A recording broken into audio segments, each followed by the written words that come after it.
So, The Mandalorian Season 2 went out with quite a bang, didn't it? I mean, could any of us have suspected that was how that show was going to, well, that season of that show was going to end? I don't think so. But it has certainly unanimously brought the Star Wars community together. They've loved how The Mandalorian has developed and they loved how that season finished. Though, what has led to The Mandalorian's success? In this video, it's something that I'm going to explore, and I'm sure, as you can guess by the title of the video, I already have my own idea as to exactly what that is.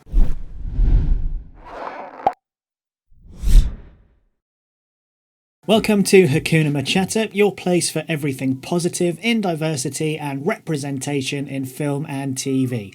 New here to the channel? Please consider subscribing. Turning on the bell. Okay, so before I get into the meat of this video, let me just say I don't think that diversity is the only reason The Mandalorian has been a huge success with both critics and fans. However, to dismiss the fact that there isn't a correlation between Disney-era Star Wars' most successful project and it being also its most diverse, well, then you're kind of kidding yourself. But what did The Mandalorian do differently in terms of diversity and representation that has made it stand out? Well, for starters, with anything film and TV, when it pertains to diversity and representation, it always comes from the top down. And there's definitely a mandate with Lucasfilm and Kathleen Kennedy to make the Star Wars universe a more inclusive place. I mean, when you look at Star Wars Rebels, the sequel trilogy, the anthology film, Star Wars Resistance, The Mandalorian, and the products announced at Disney's Investors Day, yeah, you can kind of see that that is the route Star Wars is going. And then next in the chain is Jon Favreau and Dave Filoni, and here is a crucial turning point that makes it stand out against, for example, the sequel trilogy. And to kind of explain this point fully, I really need to take a look at what Abrams and Johnson did in terms of the character of Finn. Now look, in all the promotion for The Force Awakens, Finn was there dead center and looking like he was going to be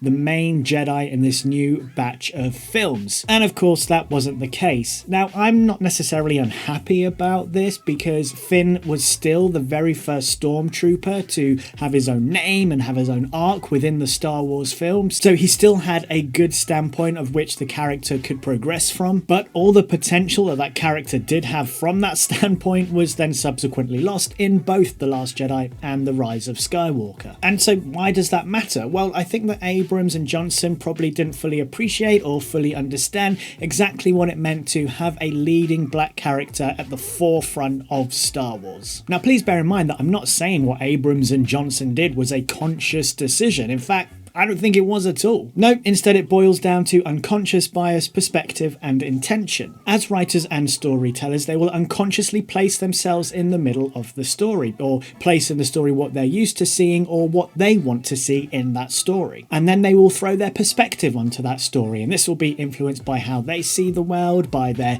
lived experience, and just how they naturally see the story unfolding. And it landed them in a stale place where they wanted to be progressive. And don't get me wrong, the sequel trilogy is definitely more progressive and more inclusive than any Star Wars that has come before it, but it didn't hit the overall potential it had. And what Favreau and Filoni have done differently is that they've sat back, assessed these points, and they've brought in a pool of directors, all of them from different backgrounds with different lived experiences. For me, when a story holds more diverse characters, or in the case of The Mandalorian, when it is led front and center by diverse characters, it is important to have diverse creatives behind the camera as well. The Mandalorian, as with Rogue One, centers around a fresh new crop of characters that represent the wider Star Wars galaxy outside of those characters that led the Skywalker saga. If your intention is to show new stories through new and different perspectives, then it is important that your team curating those stories come from new and different perspectives of their own, and that is different to what has come before. It's no longer enough to just have a diverse cast. And I want to highlight some key moments from The Mandalorian that comes from having a diverse pool of directors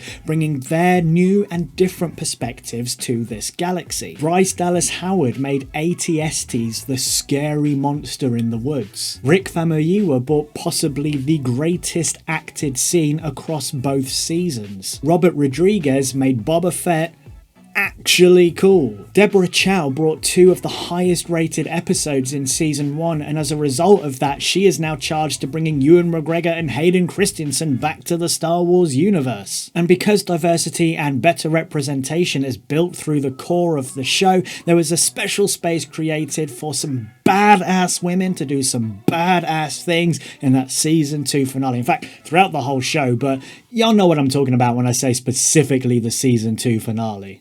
That shit was cool, man. So did increased diversity lead to The Mandalorian's success? Yeah. Hell yeah, it did. Through Favreau and Filoni, we got something that is quintessentially Star Wars. And through the diverse pool of directors, we got fresh, interesting takes and the proper curation of diverse characters. But let me know in the comments, what was your favourite episode? Who was your favourite character? And do you think Mando and Grogu will be reunited in The Mandalorian? If you want to see my reasonings behind the true importance of Ahsoka's return, click here. If you want to learn more about my thoughts on diversity in Star Wars, click there. And if you want to subscribe and turn on that bell, click up there. Until next time, Hakuna MaChatter.